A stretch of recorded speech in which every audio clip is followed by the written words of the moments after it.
Hi, Marc, and welcome to the weekly Outside Views report on European politics. The British government and the EU Commission finally sealed the compromise reached at the end of February in the dispute over the Brexit rules for Northern Ireland on Friday. British Foreign Minister James Cleverly and EU Commission Vice President Maroš Šefčovič met in the British capital, as the Foreign Ministry in London announced already on Friday night.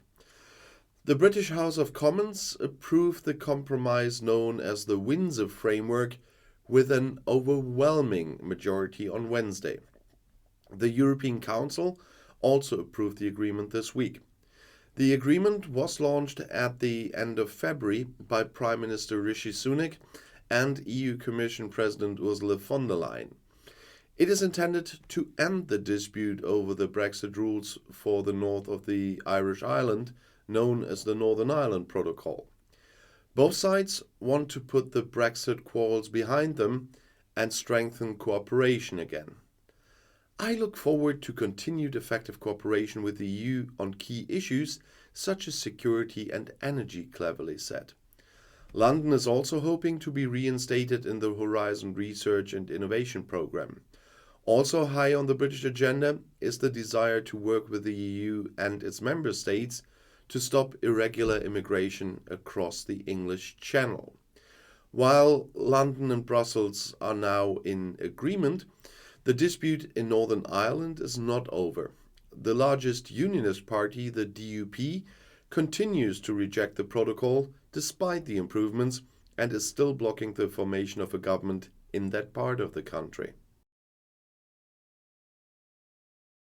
Slovakia has handed over the first 4 of its 13 promised Soviet MiG-29 fighter jets to Ukraine.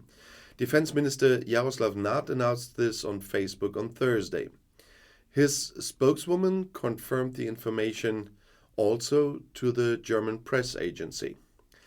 The planes were transported from Slovakia to Ukraine by Ukrainian pilots in cooperation with the Slovak Air Force, as Minister Nat explained. And he said, "I would like to thank all the units involved for the fantastic work. Slovakia is on the right side, and with a gesture, we have written ourselves in modern world history in capital letters when it comes to timely help and sincere solidarity." Finland's President Sauli Niinistö signed the laws on Thursday that paved the way for his country's NATO membership, at least from the Finnish side. In early March, Parliament voted by a large majority in favor of the government's proposal for legislation needed for the country's entry into the Western Defence Alliance.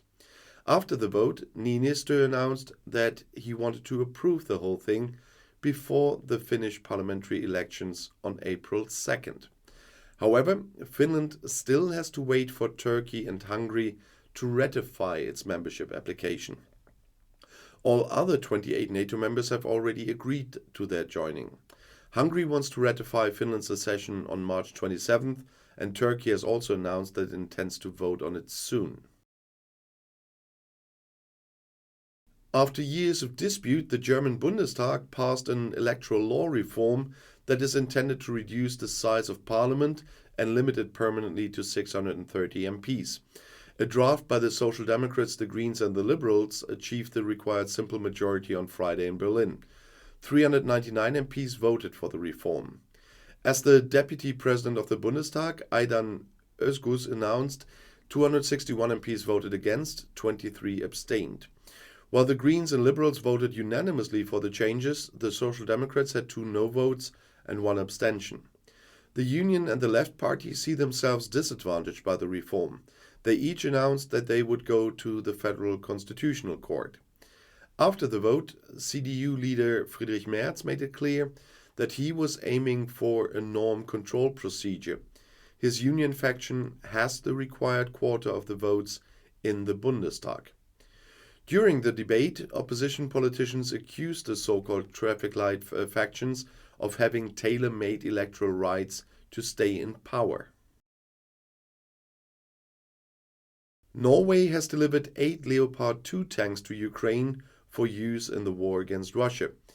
The vehicles have arrived and are ready for use, the armed forces said on Monday in Oslo. For Ukraine, the donation of tanks will be critical to its ability to conduct offensive operations and retake areas occupied by Russia, as Lieutenant Colonel Lars Jansen said. Norway announced in February that it would surrender 8 of its 36 older 2A4 Leopard tanks to Ukraine. In addition, up to 4 escort vehicles, as well as ammunition and spare parts, should be made available. Russia's war of aggression against Ukraine will soon last 13 months. The Netherlands wants to ban TikTok from the work phones of all government officials. On Tuesday, the government called for the online platform's short video app to be immediately deleted from all mobile devices. There would be an increased risk of espionage, the responsible State Secretary Alexander van Huffelen justified the order. Via TikTok, user data could possibly get into the hands of the Chinese state. The service belongs to the Chinese ByteDance group. China has an offensive cyber program against the Netherlands, it said in a statement. The authorities now want to use technology to prevent apps from other countries with a similarly aggressive cyber strategy, such as Iran or Russia, from being installed on company phones or laptops.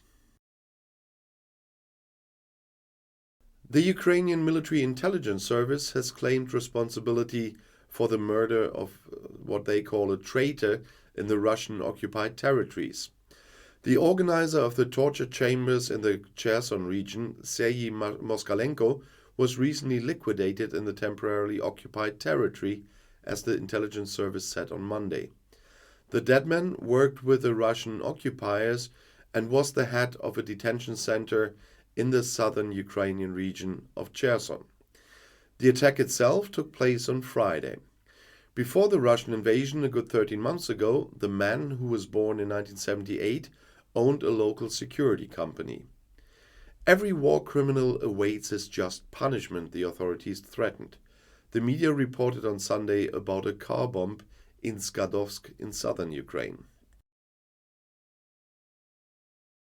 Ukrainian President Volodymyr Zelensky has called on the heads of state and government of the EU member states to deliver modern fighter jets to his country. He is grateful to Poland and Slovakia for the decision to provide fighter jets of the Soviet-type MiG-29, as Zelensky said on Thursday at an EU summit to which he was connected via video. This will significantly strengthen the defense of our airspace, but we need modern aircraft, he said. Addressing German Chancellor Olaf Scholz and his colleagues, Zelensky now asked whether there was a rational reason for the delay in the provision of modern aircraft. He referred to the Russian threats before the delivery of the German Leopard main battle tank from the EU. And what did Russia do then? We all have to get used to the fact that a terrorist state bluffs more often than it can escalate, as Zelensky said, according to the government in Kiev. In France, strikes and protests against pensions reforms have escalated. Opponents of the reform blocked individual train stations, roads, and part of Charles de Gaulle Airport in Paris on Thursday, as reported by the media. The mood at protests in Bordeaux, Nantes, and Rennes was therefore heated. In Paris, too, the police used tear gas in the afternoon. 5 people were arrested in the capital. The protests are directed against the gradual increase in the retirement age from 62 to 64 and the actions of the center government under President Emmanuel Macron. 12,000 police officers and gendarmes were deployed. The authorities expected up to 800 demonstrators across the country. And this concludes this week's report on European politics, but tomorrow I'll be back with the EU, and right now you'll find another report right here in the end screen. I'll see you there. I'll be back.